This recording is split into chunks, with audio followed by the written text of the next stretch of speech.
well known for a long time. Mu receptors, kappa receptors. They give us the beta endorphins, right? So they take away pain. Great thing, right? They take away our pain.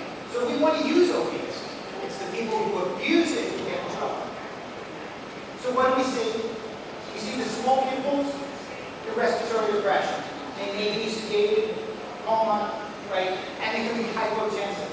But typically, it's the respiratory depression that will kill them, right? So it's the respiratory depression that we want to work to reverse. We know how to reverse this. This is naloxone, right? But the goal of naloxone is not to wake the person up. If you've ever done that, you know why. They get really mad, right? And they attack people and they hit people, and then they leave, right? So the goal is just to get them to breathe and then let it wear off. So naloxone usually comes as 0.4 milligrams. You could start low. You could start with 0.4 milligrams, but a lot of times I'll start 1/10 of that. I'll put it into a syringe and put it in 1 to 10 to give them a little. Because if they're breathing 4 times a minute, I just want them breathing 12 times a minute. But I don't really want them to wake up and be agitated. In the U.S., our paramedics often give 2 milligrams. And the patients punch them and then leave. And it doesn't do much good to us or the patient for that to happen. And we don't know what happens to the patient when they leave, because Narcan only lasts about an hour. And the drug they took may last longer. Serotonin. It got popular about 10 years ago. Everybody was talking about serotonin syndrome. Not so much anymore, but it's just the same type of syndrome as the other neurotransmitters. Serotonin, we know, is a major neurotransmitter in our brain. It gets released to activate postsynaptic receptors, modulate many things, including our mood. That's why for depression, we all take SSRIs, right? Instead of calling it a syndrome now, we just tend to call it toxicity. Too much serotonin is not good. It came to the attention of the U.S. about 25 years ago when an 18-year-old girl who was on a medicine for depression was given an opiate in the emergency department. She subsequently died that night. And she kept getting more opiates for the things that were going on.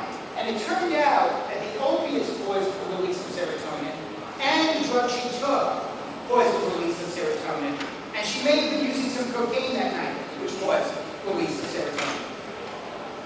As a result of her death, her father was a very important person in New York City. He wrote for the New York Times, which is a major newspaper. They passed laws in New York City saying how many hours trainees can work, how many hours residents can work, because they felt that the residents didn't know what was going on here because they were overworked. So this actually changed medicine in the United States. This just shows a picture of what we see for serotonin. It kind of looks like the other things we saw when you have too much sympathomimetics. They get agitated, they'll hallucinate, she's got big pupils. For this syndrome, the only way that we really know how to tell it apart is what's called clonus, right? For some reason, these people get clonus, beating clonus, which is when if you tap the foot and kind of jerk it back, it will just keep beating. And it seems to be that the lower extremity is much worse than the upper extremity. So if you have a patient that you think is sympathomimetic, antimuscarinic, we all check just to see if they have clonus. And what we call SSRIs, very common medication in the U.S. right now for depression, people overdose on that all the time. So we see this actually quite often, but only if you look for it. So what do we do? Mainly what we call supportive care. Make sure that they don't hurt themselves, give them fluids. If they seize, we give them benzodiazepines. There is an antidote that's called cyproheptadine. A couple articles looking at it. It actually acts with the serotonin receptor, so it should be an antidote. But nobody's been able to do a good study to see if it really works. So it's a pretty harmless medication. So if we think there's something going on, we may give it, but nobody knows if it really works. The last one I'm going to talk about is aspirin. People forget how deadly aspirin is. We see this a lot in the United States. It's salicylic acid. It's also in oil of wintergreen. Obviously, you can get it through natural stores too. So this is 8-year-old boy who ingested an unknown amount of colorful pills that he picked up at the Big C, a local department store. He was soon vomiting, lethargic, had trouble hearing. He was noted to be breathing deeply. This is one of our big stores, like big cities we call it Costco in the U.S. These are bottles that they actually sell in Costco, right? There were like 500 pills in these bottles that people buy and their kids could get into. And they look like candy, right? So kids get into this, not in food. So, we know salicylic acid is bad. It impairs ATP production, gluconeogenesis, vitamin K, epoxide reductase, so will increase your iron, impairs platelet function.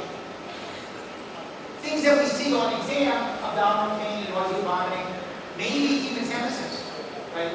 People complain of tinnitus, roaring in their ears, usually not until it gets pretty severe. We talk about levels of 800, well, depends on what levels you use, but 80 milligrams per deciliter before you'll get tinnitus. And then we can get hypothermia. What do? We do activated charcoal, IV fluids. We alkalize, we give serum bicarbonate, alkalize their serum because it pulls it out of the brain and the heart into the serum. And if they're sick, as you know, this is your nephrologist needs to dialyze them. And they usually need to dialyze them soon. This isn't come in the morning to dialyze them, right? You need to get your nephrologist to come in. What's the biggest criteria for dialysis? Persistent acidosis. If someone is acidotic and you can't correct that with fluids, they need dialysis. And that actually goes for most things. If they're persistently acidotic, think about calling your nephrologist for dialysis. I want to put a plug in. I got to be on Mercy a couple of years ago. We came to VIN and we worked with the VIN Medical College. It was wonderful. Since then, they've been back. They've been to Denham a couple of times.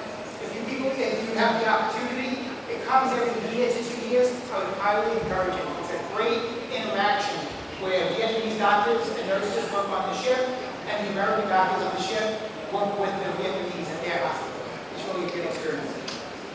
And that's what I got to talk to you about. I know it's simple, but it's something that we could actually